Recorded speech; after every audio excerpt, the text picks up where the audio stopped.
તમારા અભ્યાસક્રમમાં નેમિનાથ ફાગુ પણ છે. નેમિનાથ ને વિષય બનાવીને, નેમિનાથ અને રાજીમતીને વિષય બનાવીને એક કરતાં વધારે ફાગુ મળે છે. તમારે કયો ફાગુ હશે એ તમે જાણો. રાજશેખર સુરીનો નેમિનાથ ફાગુ છે. જયસિંહ સુરી રચિત પ્રથમ અને દ્વિતીય નેમિનાથ ફાગુ છે.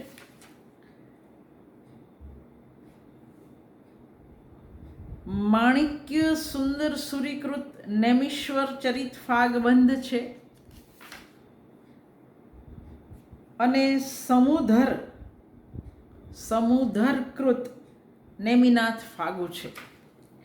હું રાજશેખર સુરીકૃત નેમિનાથ ફાગુની વાત કરીશ. નેમિનાથ વિષયક સંખ્યાબદ્ધ ફાગુ કાવ્ય રચાયા છે. નેમિનાથના ચરિત્રે અનેક કવિઓને કાવ્ય રચવા આકર્ષ્યા છે. શૃંગારનું શાંત રસમાં પર્યવસન કવિઓને કાવ્ય રચના માટે આકર્ષક સામગ્રી પૂરી પાડે છે. નેમિનાથ 24 જૈન તીર્થંકરોમાંના 22મા તીર્થંકર થઈ ગયા. જૈન પરંપરા અનુસાર એ કૃષ્ણના કાકાના દીકરા થાય. યાદવ રાજા સમુદ્ર વિજય અને એમના પત્ની શિવાદેવીના એ પુત્ર થાય. એ લગ્ન કરવા ઈચ્છતા નહોતા, પણ શ્રી કૃષ્ણની પત્નીઓએ એમને વસંત ક્રીડાના પ્રસંગે લગ્ન કરવા મનાવ્યા. યાદવ રાજા ઉગ્રસેનની દુહિતા એટલે દીકરીની દીકરી રાજીમતી રાજુલ સાથે એનું સગપણ નક્કી કરવામાં આવ્યું. નેમિનાથની જાન ઉગ્રસેનને ત્યાં જતા દ્વારકામાં થઈ પસાર થતી હતી ત્યારે જાનૈયાઓના સત્કાર માટે ભોજન માટે વાડામાં પૂરી રાખેલા પશુઓ, જેનો વધ કરવાનો હતો, એ પશુઓ નેમિનાથે જોયા અને એમનો આત્મા એમને નિમિત્તે થનારા હિંસા માટે કકળી ઉઠ્યો.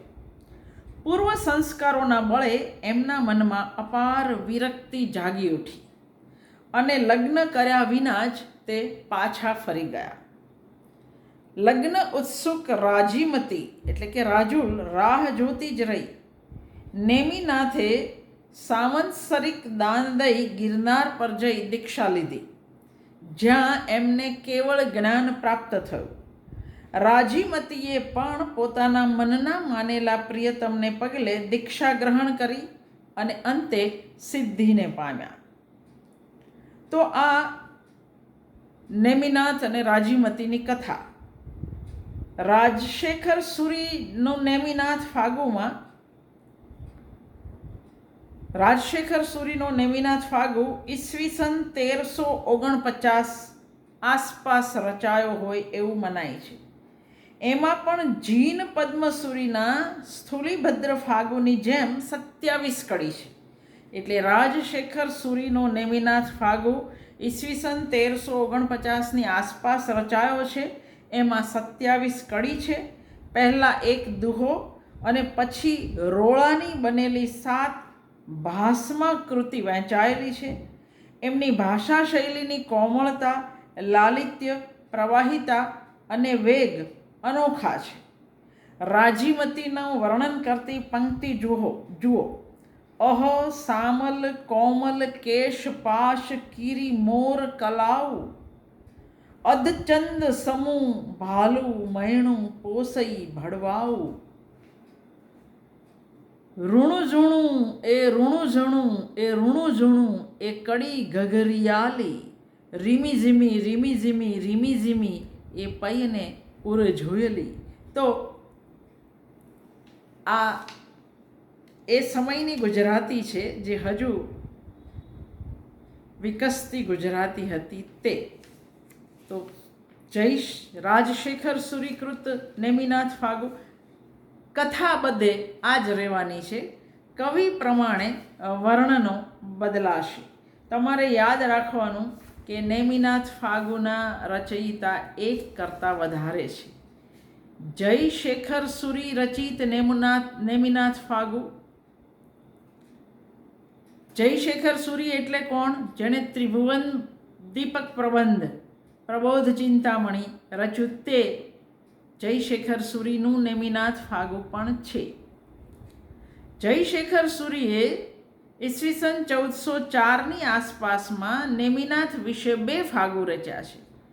પહેલા ફાગુને એમણે નેમિનાથ ફાગુ કહ્યો છે અને બીજાને શ્રી નેમિનાથસ્ય ફાગુબંધેન સ્તુતિઃ એવું અભિધાન આપ્યું છે. તો તમારે નેમિનાથ ફાગુ વિશે લખો ત્યારે આટલું જરાક મનમાં રાખવું પડે. જયશેખર સૂરીના પહેલા નેમિનાથ ફાગુમાં ઘણી પંક્તિઓમાં વસંત વિલાસ ફાગુનો પ્રભાવ તમે જોઈ શકો છો સીધો જ તે. જયશેખર સૂરીનો દ્વિતીય નેમિનાથ ફાગુ એ રાજશેખર સૂરીના ફાગુની યાદ અપાવે એ પ્રકારનો છે.